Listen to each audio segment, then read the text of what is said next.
Another game, done. Another series, not so much. I'd love to play 1 and 2 again, but all I have is number 3. And let me say, if you have not played The Witcher 3, please give it a chance.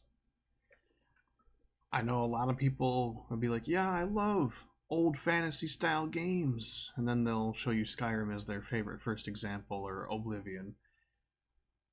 Almost. But the sentiment's not there. I feel like The Witcher's a little more realistic and a little better, and I wanna talk about why I think that. So, with The Witcher, it takes a little time to get into the combat systems. Not for everyone, because it's a lot different. A lot of people are used to being able to walk in and out of combat, not having a locked stance, I guess would be the right phrase for it. And it's definitely confusing to try and remember all, like, I want to say 70 plus beasts in the bestiary, especially when you have to try and figure out what everything is in the first place.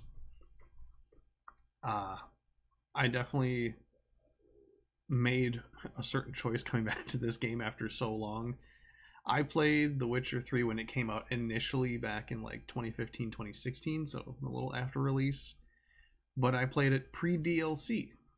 And then I bought it again on Steam because I was like, yeah, I sold all my old PlayStation stuff. I just, I want to get back some of those games that I've sold off, get them back. And I got it on deal for like $8 a while ago. And I played it twice. And each time I played it, I made it right to that line, right about where you start helping the Baron. And I was just like, yeah, this game takes a while to beat. Maybe not today, maybe another day. I'll get back to it. And I never get back to it. So I decided while I had some time on my hands, it was the best time to sit my ass in my chair and actually grind away at it for a bit. And man, there's no more rewarding feeling. Now, I mean, clearly I'm a pretty big CDPR fan. I've got some Cyberpunk merch laying around and other stuff at the backside of my office and off screen. That's all Cyberpunk as well. That's just the most recent success of CDPR that I've seen, but The Witcher, a timeless classic. I played Witcher 1 growing up. I played Assassin of Kings as, a younger teen. And I played 3 as an adult. It was a beautiful thing. I mean, hardly ever does a game series stretch so long that you get a chance to play them all through your various stages of life. I mean, the only other thing I could think of that's stretched out that long is GTA. And if you ever hear someone discussing GTA, they've played San Andreas, maybe Vice City, and then 5. There'd be a lot of people like, yeah, I just didn't get to play 4. Or, hey, did you play the old GTAs? Oh yeah, like San Andreas? No, I mean 1 and 2. Some people cherry pick where they start in a series, and that's okay sometimes, but the feeling of playing a series your whole life and being able to play it again and not feel like it lost its touch, it's a special kind of feeling. I mean, if you remember, playing games as a kid and going back to them as an adult and it has that same nostalgia, that's where it's at. That's where it's at. We live in such a world where people now go, oh, it doesn't have a battle royale mode, or oh, it's not mass multiplayer online. I don't want to say we need a reform and return to single player games, but we need single player games that are good again.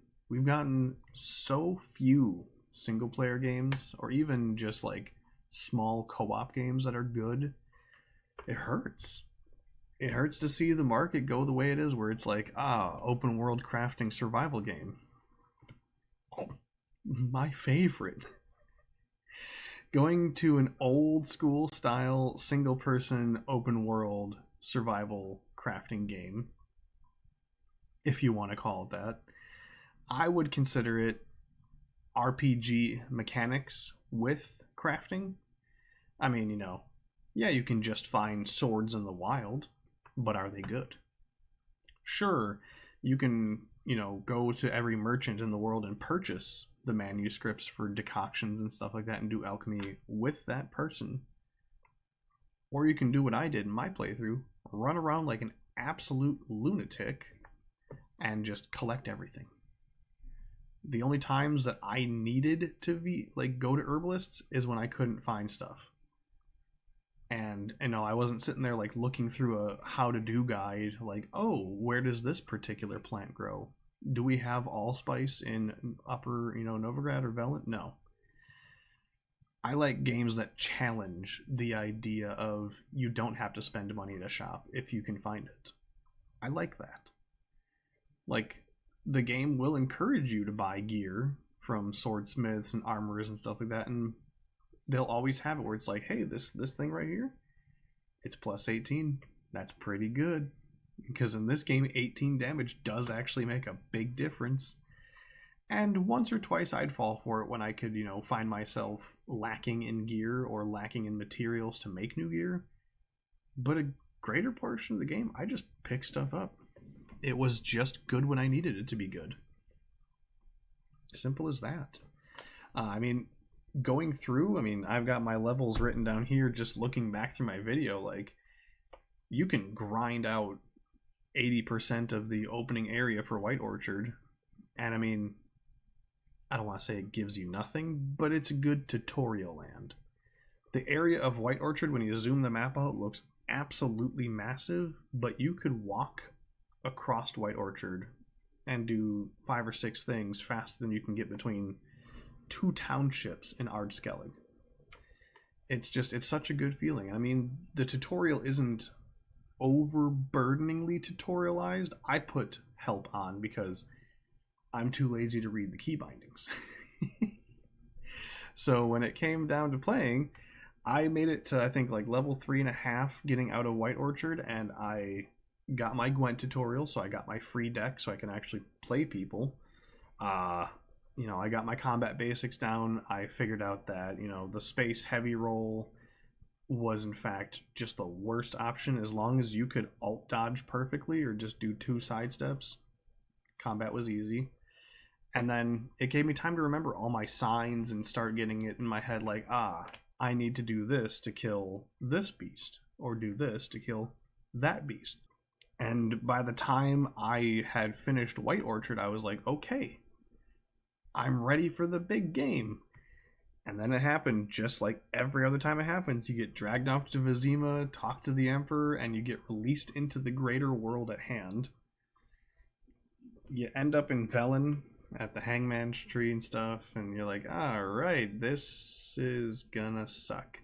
Because you start there, and you're like, this can't be that bad. Nothing can be this bad. And then you just scroll on your mouse wheel, and you see how big the map actually is. Like, it's... man. Just between Velen and Novigrad alone, I feel like the map size for how long you have to travel to get something would be the equivalent of, and I'll use this map back here, if you went from the College of Winterhold, walked all the way here, went up the Wall of Riften area, went to Riften, and then made it over to, what's his name? Clavicus Vile's cave is. That's about Velen to Novigrad. And that's just Velen to Novigrad. You still had White Orchard, which I could say is Whiterun size in the surrounding areas. Then you have Ardskellig, which is just as big, if not bigger, than Velen to Novigrad. And it's so much water. The guys who made the IGN rating for Pokemon Ruby and Sapphire would have hated Ardskellig because of how much water it has. And then even further still, you have Kaer Morhen, which isn't a massive map. Not a lot of stuff in the map. But there's just so much to do and so much walking to do. Now, in my personal experience, I did not have a bad time using Roach. He's a little dumb. We all know the Roach memes exist for a reason. But when it came down to it, why would I want to rush through this game? The game is beautiful. Even for a 2015 game, it is 10 years later. And I could walk around and say, damn, that water doesn't look bad. Hey, this area actually has a forest with lush grass in the forest. It's not just trees. Yeah. Bushes that obscure vision that you just can't walk through. Like, what more could you want? This game feels as real as it gets. And it's beautiful for it. You could walk around for just hours and run into random stuff. Oh, bandit camp? Free loot. Don't mind if I do. Scoia'tael camp? Free loot or friend. Who knows? Depends how racist they're feeling that day. And the whole time I was going through Velen, I started in on the side quests, but I slowly shifted my attention right as I hit like level 7 or 10, I want to say, and I started really munching more on the side quests.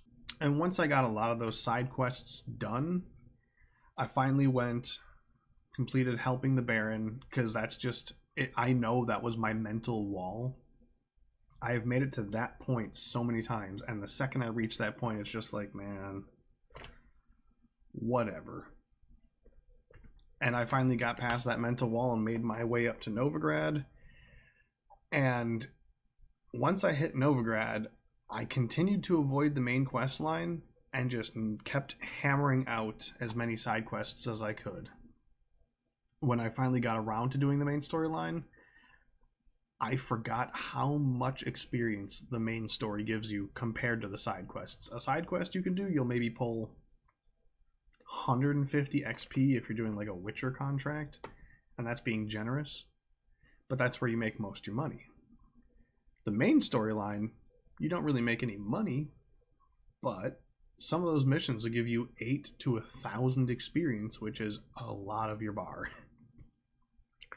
And I just sat there and just kept hammering away at all the main quests, and then I made it to the point where it was just go to Ard Skellig. And before going to Ard Skellig, I went around the entire map, cleaned up every quest I had except for the horse races, because I did not care. Gwent, because I, at that point, wasn't collecting the cards. That's a secret Mouska tool for later. And then the fist fights. I just didn't do them. And so I cleaned all that up, did a few, random question marks, wandered around a little bit, and then I took my happy ass over to Ard Skellig and started the main adventure there. And I stayed on the main storyline for I think like 2 missions. Made it to Kronkan Krait's place, got to go to the big meeting, helped Yennefer steal the mask of Ouroboros, and then at that point I just cut it. I was no longer doing the main storyline. I was a big enough level where I could take on most of the quests around Ard Skellig, because I think the first couple Witcher contracts are like 14, 15, 16. I think I was comfortably about level 20 to 21 by the time Yennefer and I had gotten the Mask of Ouroboros. I'm done saying that. The mask. And I just went all in on the side quests. Again, ignoring the fist fights, ignoring all that other stuff. And once I cleaned up pretty much every side quest around the Ard Skellig Isles, I went back to the main storyline, cracked down on that some more, and then when I felt I was getting to the final push, I went ahead and went back and did some horse races, some Gwent championships, the fist fights on the mainland, which my recording cut half of for some reason. And then, I made that final push for the end, and I like to pat myself. I feel like I got the happiest ending. Some people would disagree with how they perceive the Witcher games, but I liked my ending. And every minute of it felt rewarding. Everything felt good about it. And the dialogue options in this game aren't what I would call perfect. There are some that are not so Fallout New Vegas, where you could choose, good, kind of pragmatic, flat, bad, let's fight. You usually get one of 2 options. Yay? Nay. But for what they are, you kind of get true to what you say, and cause and effect do come around once or twice, as seen in my playthrough. Every argument I started, I finished. There were a few choices that I kind of had to make split of the second that I haven't made in the past, but I think those were okay decisions given the path that I was going on.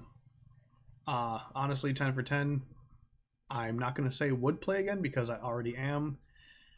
I am unfortunately in my free time trophy hunting for the Death March trophy, because the last time I played on Death March was when it came out originally. Younger me had so much more skill in gaming than old me. I spent an hour and a half last night clearing all of White Orchard to die to a pack of wolves. So now I have 4 additional question marks that I have to re-clear. And I don't know how I'm going to handle stuff like the Witcher contracts with how much damage you take. I did it on New Game Plus. I'm wearing the full Bear School Ursine Superior Masterwork stuff. And I am panicking. Because if that armor is the heaviest armor in the game and I've got the perks for it, and I'm still getting my butt whooped, it's going to be a long adventure. But it's an adventure I do willingly. I like a good challenge every now and then, and might as well be for that game. There should be more content coming up soon. I'm thinking possibly another PS1 remastered classic coming up. Maybe not the next video, maybe the one after. I haven't decided yet. But I hope to see you folks around again. We got more gaming to do.